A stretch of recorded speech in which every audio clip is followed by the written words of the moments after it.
Boa tarde a você, CNN Mercado de volta com a terceira edição.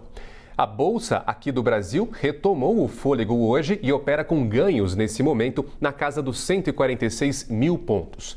A alta do Ibovespa está oscilando ali entre os 0,2% e 0,3%. E um dos colaboradores para esse desempenho foi o IPCA 15, que mede a prévia da inflação. Ele subiu 0,18% no mês de outubro, menos do que era esperado pelo mercado.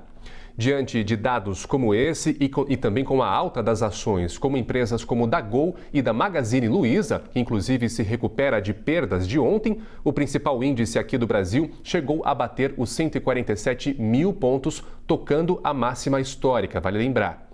O dólar também está seguindo a tendência de alta, com a moeda a R$ 5,39. Além do cenário americano também influenciando a moeda, a expectativa que ronda e mexe também com o dólar é justamente o encontro entre os presidentes Lula e Donald Trump.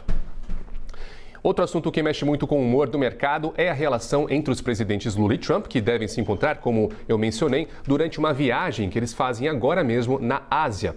O governo brasileiro espera que esse encontro sirva como um quebra-gelo nas relações entre os dois países. Em entrevista ao CNN Money, o José Pimenta, que é diretor de Comércio Internacional da BMJ, disse esperar uma evolução nas negociações. Vamos ver. O que esperar de domingo, de fato? Uma evolução naquela agenda que foi colocada já no primeiro contato entre Trump e Lula, depois aquele contato por telefone, o próprio encontro do Mauro Vieira com o Rubio, né, onde já foram aventados pontos importantes da relação bilateral, e desses pontos eu destaco, do ponto de vista brasileiro, as tarifas.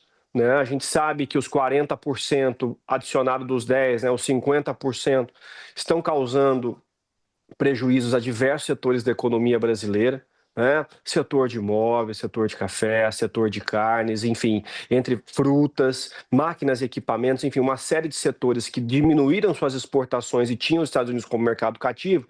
Então não tenha dúvida que essa deve ser sim a bandeira principal do Brasil para poder colocar, olha, esse é a minha, dentro da minha wish list, né? Essa talvez seja a minha principal demanda. E não foi só a Bolsa do Brasil que se beneficiou com altas.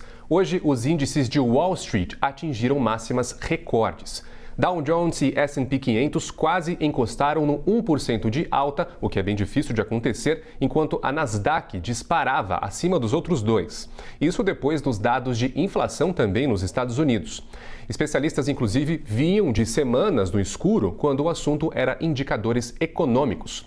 O shutdown americano paralisou não só as funções federais, como justamente os números da economia americana, sendo esse, então, o primeiro índice divulgado desde o início da semana passada da pausa por lá. O Federal Reserve já determina na próxima semana como fica a taxa de juros no país. Com dados do CPI, que mede a inflação americana, a expectativa de que o Fed corte os juros em 25 pontos base aumenta. Mas, segundo a Casa Branca, esse vai ser o último termômetro para o mercado ter como base quando se trata de juros diante do cenário de paralisação federal, o shutdown. CNN Mercado volta ainda hoje às 17h50 com mais economia. Você segue agora com o CNN 360. Até lá!